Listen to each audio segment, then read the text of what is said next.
What inspires change? What motivates us? It's what's inside that moves us. What moves you? Get the Scion story at scion.com.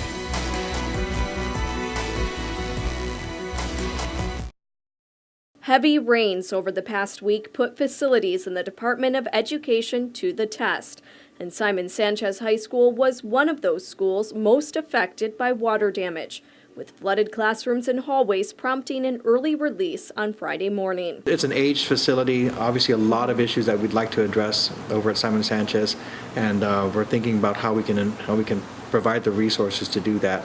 But as you can see, when you have this kind of weather, these are the facilities, especially Sanchez, that'll see some of that, see some of the most impact. A new law introduced by Speaker Judy Wampat and 5 other senators will allow the department to rebuild the school. It sets aside funds raised through the revaluation of property for tax collections.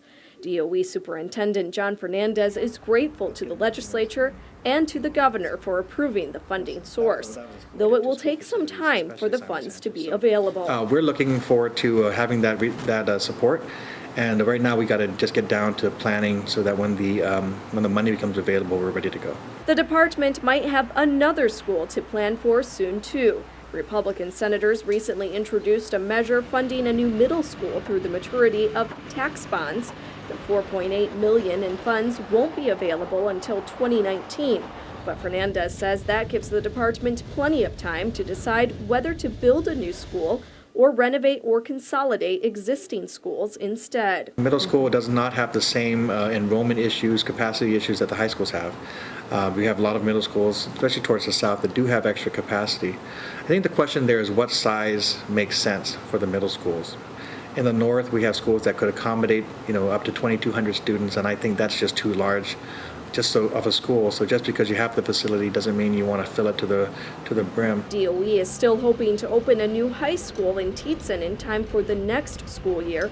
Untilon Middle School will be moving back to its Barrigada campus once renovations are completed. And Fernandez says the governor supports a proposal to use the rented facility as a new high school. And I understand that they're reviewing proposed changes to the lease, and we're just waiting to hear back whether that's a go or not. So we'll be patient, but I know a lot of our staff are trying to plan ahead for the coming school year, so any word would be good as soon as possible. A lease-to-own option for the Cortec-owned facility in Tietzen expires at the end of this year. Betsy Brown, PNC News.